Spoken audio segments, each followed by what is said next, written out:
The test is in 4 sections. Write all your answers in the question booklet. At the end of the test, you will be given 10 minutes to transfer all your answers to an answer sheet.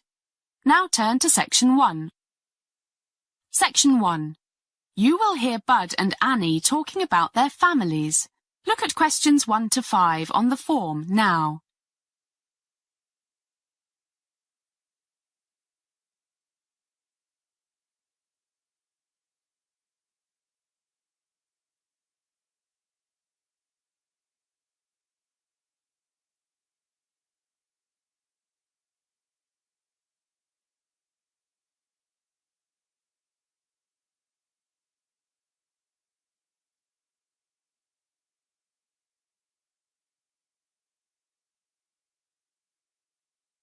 Listen carefully and answer questions 1 to 5. Hi, Annie. How are things? Awful, Bud. Awful. Why? What's happened?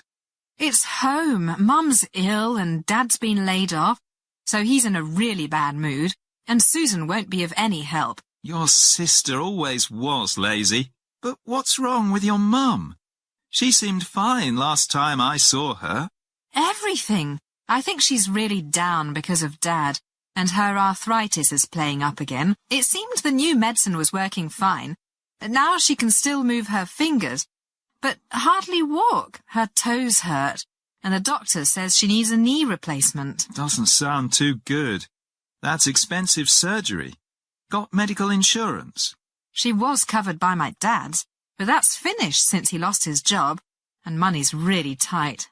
A new knee costs about $10,000, so she'll have to put up with it for a while. God, that's awful. Maybe I should mention it to my uncle. The one who used to work at the hospital. What could he do? I don't know, but he knows all the doctors, and maybe there's a way your mum could get the operation done cheaply. It'll have to be really cheap, because they're having a problem paying the mortgage. And my sister won't help out. She's so selfish. Well, I'll give a try. But what's this problem with your sister? Since she won that beauty competition, she thinks she's been acting so high and mighty. Won't even help Mum with the housework. Look at questions 6 to 10.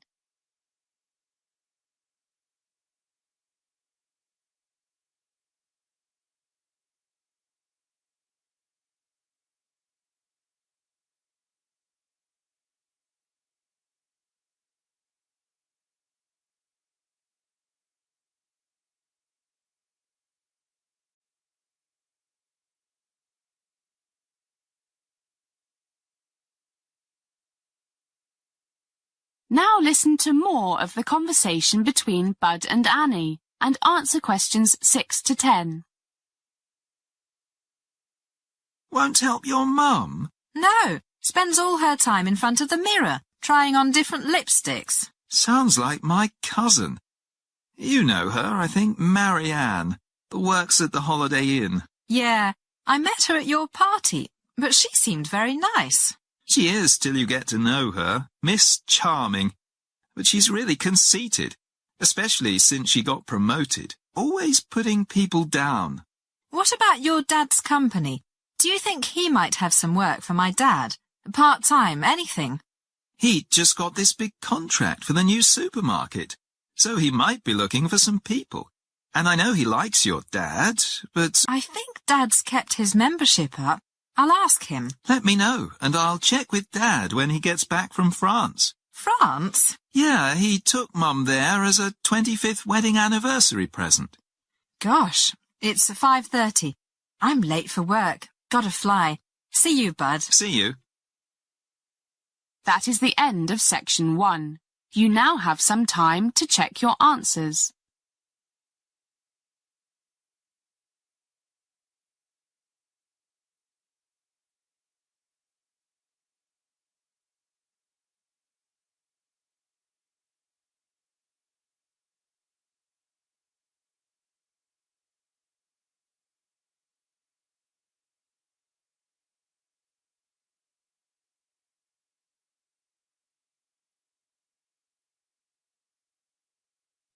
Now turn to section 2. Section 2. Section 2. You will hear a bank manager talking about money management. First, look at questions 11 to 15.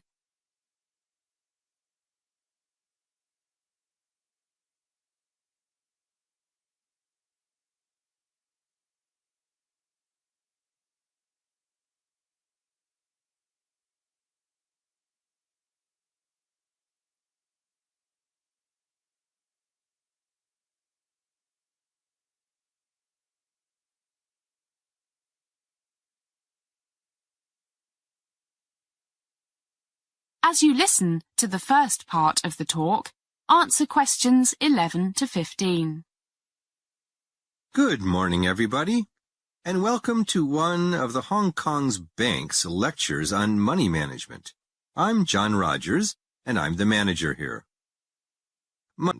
Well, it is true that your world can come to a grinding halt if you have no money. I know you all agree, because that is why you have come here today. Okay, money. What do we want to do with it? Most people want to enjoy the money they earn today, but also put some aside for a rainy day, the kids' education, that big house in the country you've always dreamed of, and, of course, retirement. In other words, they want to invest it. So let's talk for a little while on spending money wisely today, and then I'll talk about the various types of investment you can make. The first question is, how much of your income should you enjoy spending today, and how much should you save for the future? And the answer is different for different people. It depends on things like age, your health, how many children you have, etc. My initial answer is, write out a budget for the necessities: food, rent, mortgage, and loan payments, clothing, health insurance, things like that. When most people do this, they say to themselves, "My goodness, I really only need to spend £1,500 a month. So how come I always spend nearly £2,500? My mother used to tell me, look after the pennies and the pounds will look after themselves." What to do? Discipline. I suggest you take out the cash you need every week from the bank and keep a record of what you buy with your credit card. And you must strictly limit what you spend every month to, for example, your budget for essentials, plus an amount, say 10%, for a bit of entertainment if you want, and the unexpected, like house repairs, that birthday present you forgot about. Things like that. If after 3 weeks you find that you have nearly spent your budget for the month, then stay at home for a week. No fancy restaurants or drinking with the boys. As they say, there's no free lunch.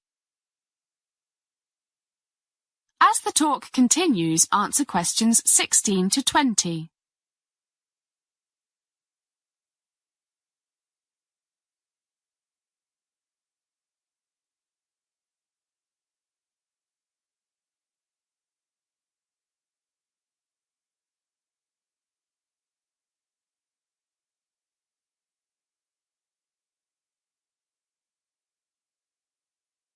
Okay, so what do you do with the money you don't spend?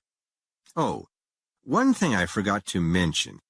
It's a good idea to always have some money in a current deposit at the bank in case of big surprises. Say 1,000 or so. Don't be tempted to use your credit card unless you absolutely have to. And get that safety cushion back in the bank as soon as you can. Right. So, what should you invest in? The list is endless. Real estate, stocks and shares, equity funds. Did I hear someone say gambling?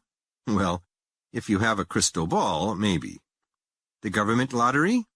Someone once described it as a voluntary tax on fools. But I must admit I spend £1 or £2 on it every week, but no more. It brings a little bit of excitement into my life, even though I know I have a better chance of being struck by lightning than winning. Okay, Let's start off with a basic principle. The higher the potential for making a fortune by buying shares of a particular company, the one you have been told will be the next IBM in 3 weeks, the higher the risk. We've all heard about the dot-com bubble of several years ago.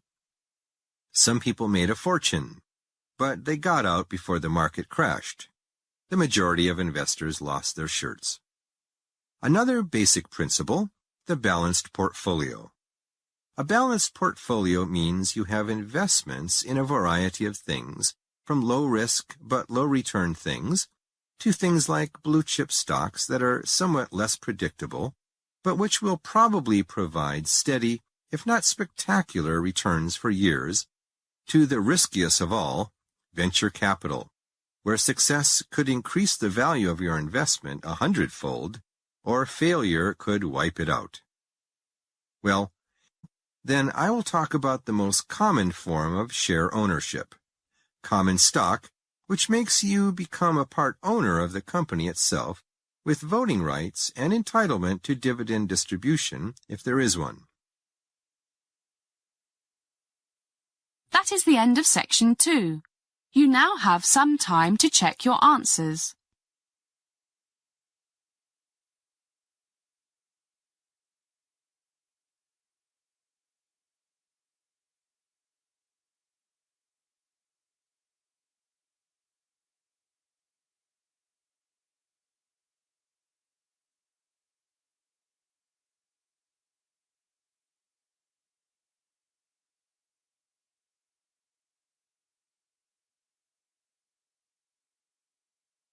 Now turn to section 3. Section 3. You will hear a college professor to students talking about a course on shooting video projects. First, listen to the first part of the conversation and answer questions 21 to 25. You now have some time to read questions 21 to 25.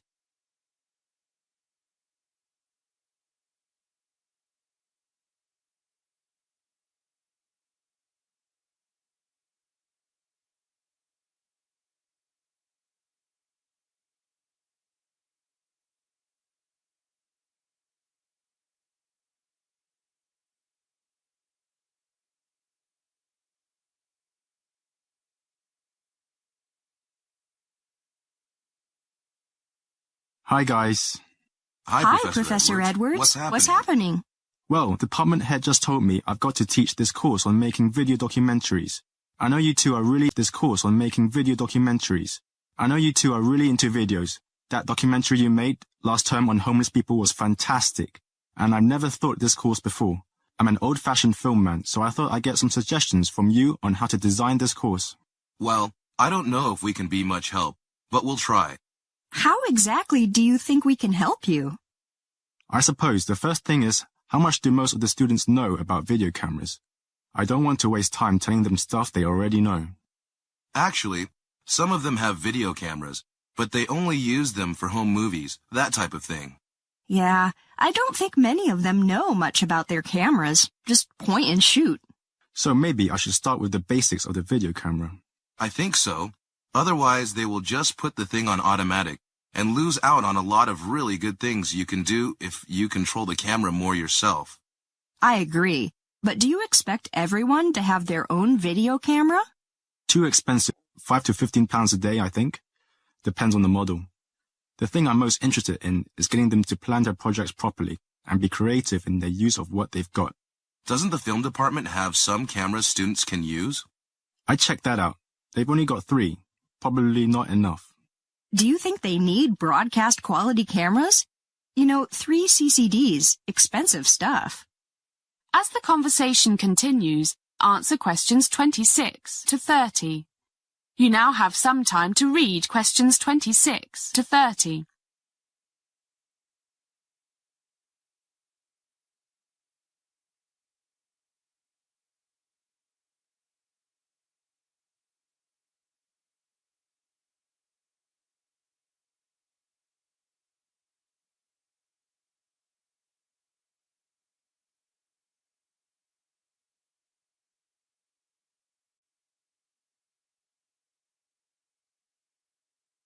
No need. Single CCD.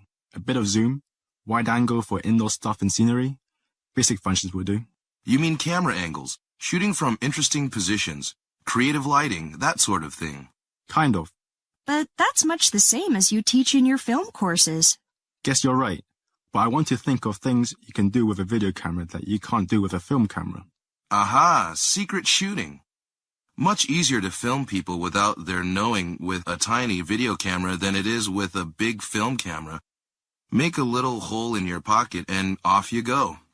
And if you're not happy with something, you just erase it and do it again, if you can. Good point. But there's a question of privacy here.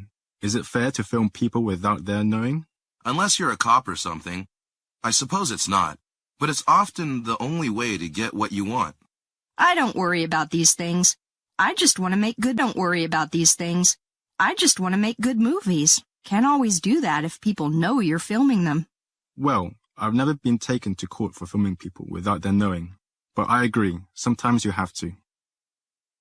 That is the end of section 3. You now have half a minute to check your answers.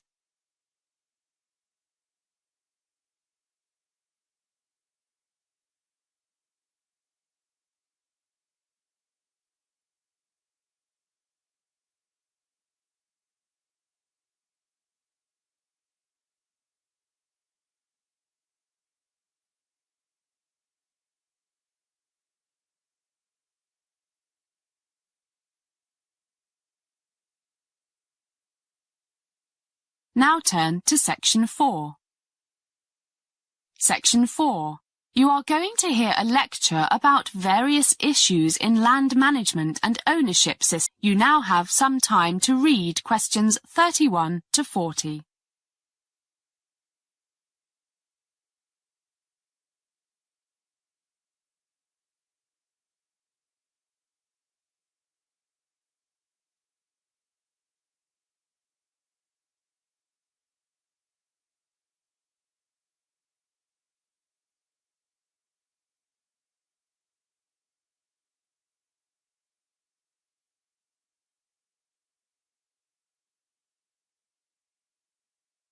Good morning, everyone. Good to see you all looking so full of energy.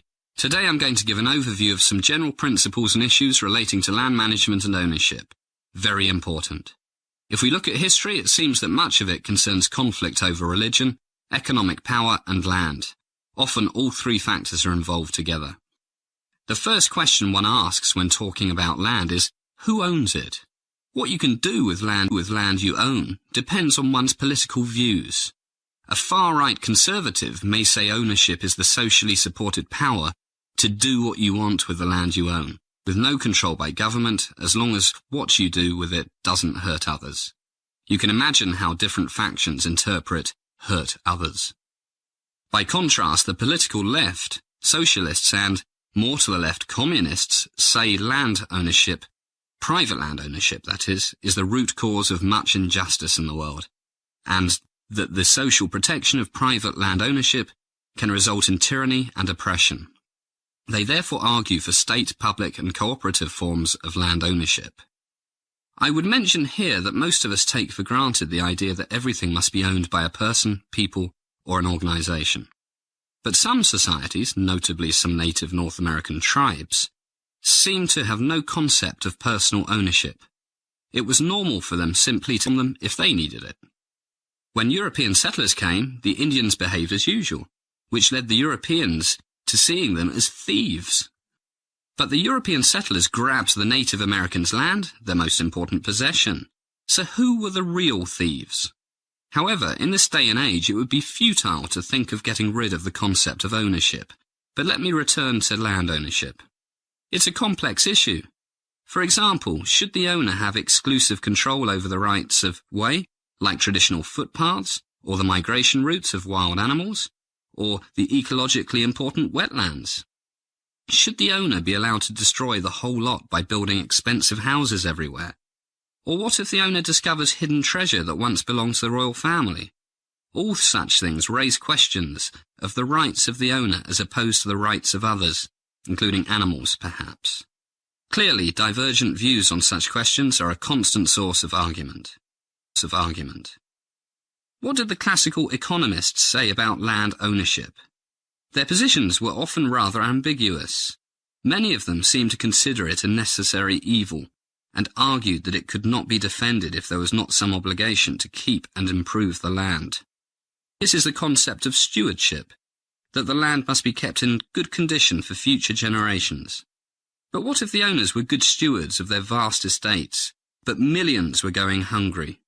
The Marxist answer was, and still is, land reform as a means of social justice. And in the 20th century, I mentioned ecological issues just now. Other reasons for legally restricting the rights of landowners have emerged. You can't cut the trees down because it would cause soil erosion that can spoil rivers hundreds of miles away. Pollution, the need to protect biodiversity, things that reduce the level of what we called nature's services to the general public, all have led to more restrictions on landowners' rights, at least in some countries, especially Europe. At the same time, property taxes have steadily increased to pay for essential services offered by the state or local government, such as firefighting. As these threats to the health of our planet get more serious, some people have argued that the ownership of natural capital, forests, wetlands, etc., will more and more be controlled by communal and not by private bodies. For example, the use by multinational companies of native plant varieties for modified crops and new drugs, plants that they seldom paid for in the past, are now increasingly recognized as belonging to the cultures or ecosystems from which they originated. But it seems to me that having the land and its flora and fauna owned by governments is no guarantee that they'll be used wisely, rather than for short-term profit. Ownership protected by law is usually the best answer. Okay, it will soon be time for a break, but before we have our coffee, I will give the answers to the two questions I asked you last time. What are the differences between leasehold and freehold? Essentially, the former allows possession for a limited time, while the latter is a special right granting the full use of real estate for an indeterminate time. In this country, most houses are sold with the land, and the house itself freehold, whereas many flats are sold with a lease which was issued by the freeholder to the original leaseholder. The flat is then effectively owned by the leaseholder for an agreed number of years. That is the end of section 4.